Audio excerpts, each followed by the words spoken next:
If you're navigating a job search or career pivot, there's a new resource you must know about. Wanted, a board career by executive coach Marlo Lyons, reveals how board service can strengthen your leadership brand and open doors your resume never will.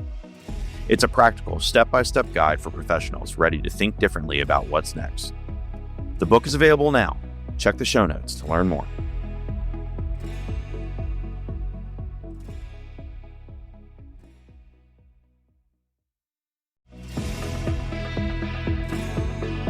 Welcome to Work Unscripted. I'm your host, Marlo Lyons, and I'm here to toss aside the corporate scripts for unfiltered truths. We are tackling real challenges with no sugarcoating, providing you with the strategies to thrive and find fulfillment in your career. And today, we're cracking the code in a quick hit series inside Work Unscripted, where I zoom in on patterns, behaviors, and hidden dynamics shaping your work and your life. No fluff, no long lectures, just focused insight, curiosity, and real talk you can digest on your way to pickleball or between meetings. Let's get into it. So here we are, new year, and for some of you, new job. You got promoted. New title, bigger paycheck, maybe even a fancy LinkedIn announcement. And then Monday hits, and you're doing the exact same job you were doing on Friday with the new title and the bigger paycheck. Guess what? That's the fastest way to fail in your new role, because a promotion isn't a reward, it's a reset. Let me repeat that. Reset. And most people don't realize they even need to reset unless someone else is hired in their old job. So let's talk about what actually has to change, whether it's an early career promotion, a mid-career, all the way up to SVP and beyond promotion. Starting with your first promotion early in your career. First, stop acting like you're still in training. Early career promotions are sneaky. You still do the work, but now you're expected to think about the work a little differently. So if you've been promoted and you're still saying, well, just tell me what to do, you're already playing small. This is where you stop being a task taker and you start being an owner. That means you think ahead instead of waiting. You bring problems with solutions to your manager, and you understand how your work connects to the business. And here's the big one. You don't cling to every task like it's proof you belong. Handing off work early in your career isn't about dumping tasks on someone else. It's about showing you understand priorities, trade-offs, and impact. Your new question is no longer, what do I need to do today? It's what matters most and why. If you're a mid-career professional, your expertise is now your biggest risk. Mid-career is where promotions break people. Why? Because this is when being really good becomes dangerous. You were promoted because you're an expert. You'll fail if you keep acting like one.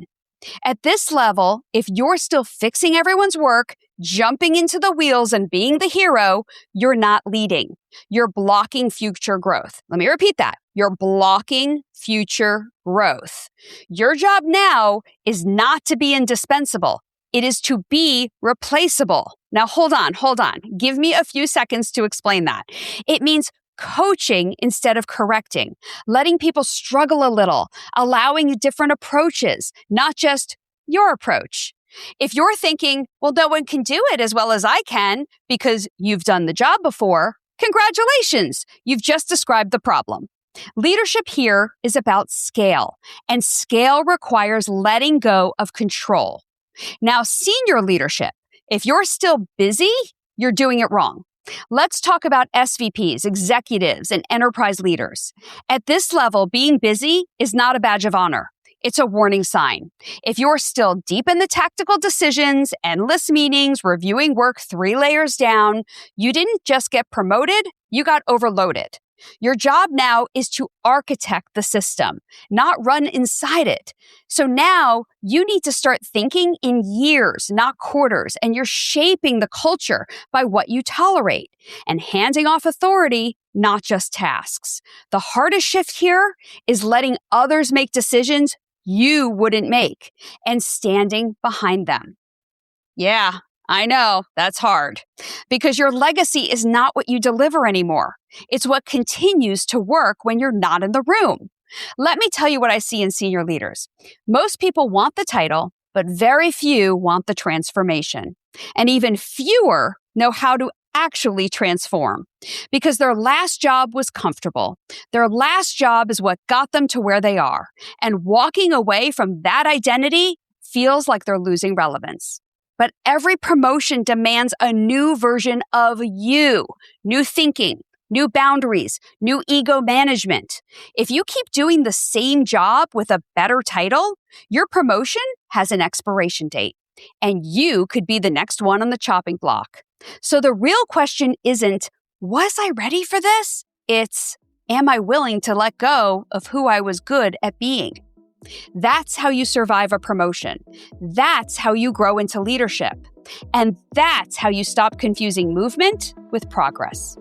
That's me cracking the code, or at least opening it, on Work Unscripted. If this sparks something for you, share it with someone who needs a fresh way of seeing things. And as always, stay curious, stay grounded, and stay unscripted. Work Unscripted is produced and edited in partnership with the team at Palm Tree Podco and 21 Digby.